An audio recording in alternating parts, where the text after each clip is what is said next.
Where do you see the future for yourself? I don't know.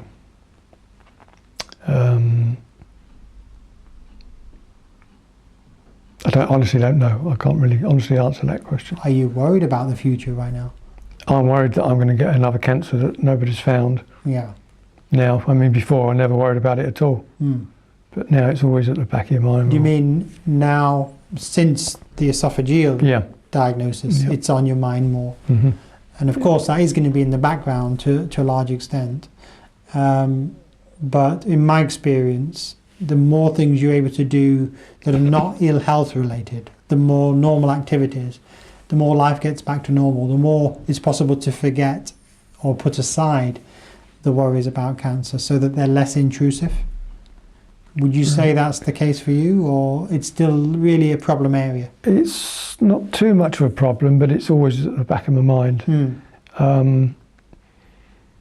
With the problems with my lungs now, I think, well, how's that going to get worse or stay the same or whatever? Yeah. Silly little things like you get up from being sat down and you feel a small pain in the side of your back and you think, oh, what's this? Is this kidneys or liver or something else like that? And you think, oh, but before you wouldn't have thought about it. Those normal niggles can become a source of worry, can't they? Yeah. And often, people are looking for the reassurance that there isn't a problem because they've got that anxiety in the back of their mind.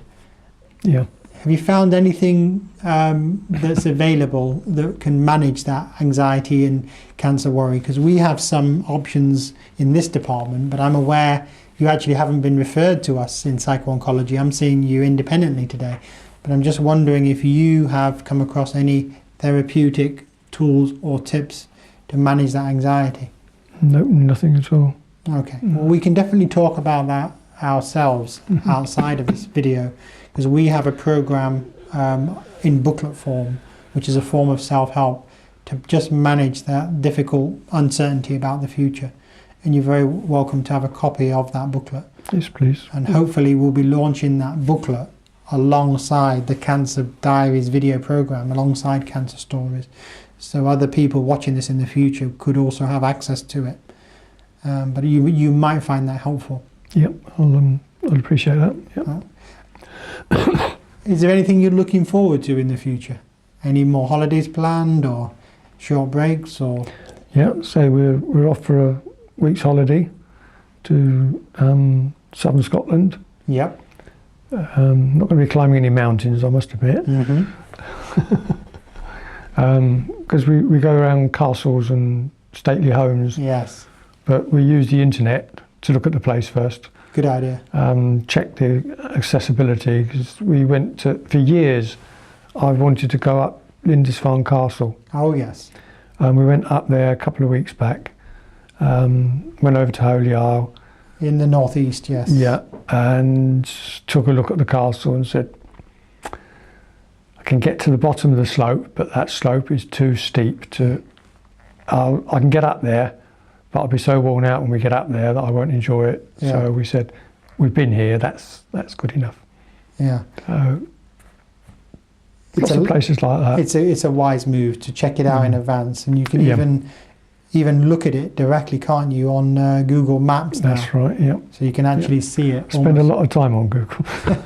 Almost amazing. It's amazing what you can do these days. No, even now the places we're planning on going, we'll look to see what the access is. Yeah. And we say, oh well, yeah, we manage that one. Perhaps climbing up a steep hill at the end of a 3/4 mile walk isn't really on. Because there was another place we wanted to go to up in the north while we were on holiday, and we actually got to the entrance to the site. Yeah. And then it said something like 1.25 miles over rugged terrain. Yes. And we said no. It was just a bit too much. It just puffed me out too much, and I won't enjoy it when I get there. That's fair enough. But what you're actually describing to me and the viewers is that you are still doing things that you enjoy. Oh yeah. And that you still got objectives to get out and live life. And although you're aware of your own limitations, what you do is you take those into account and then make adjustments accordingly. It doesn't stop you going for the trip. It just means that you are careful about what situation you put yourselves in. That's right, yep. And that's basically a big positive and a good recommendation there, that for anyone who's recovering from an illness like cancer or any other illness, to still keep realistic objectives in mind, but still have those objectives so that you can still live life to the full, really.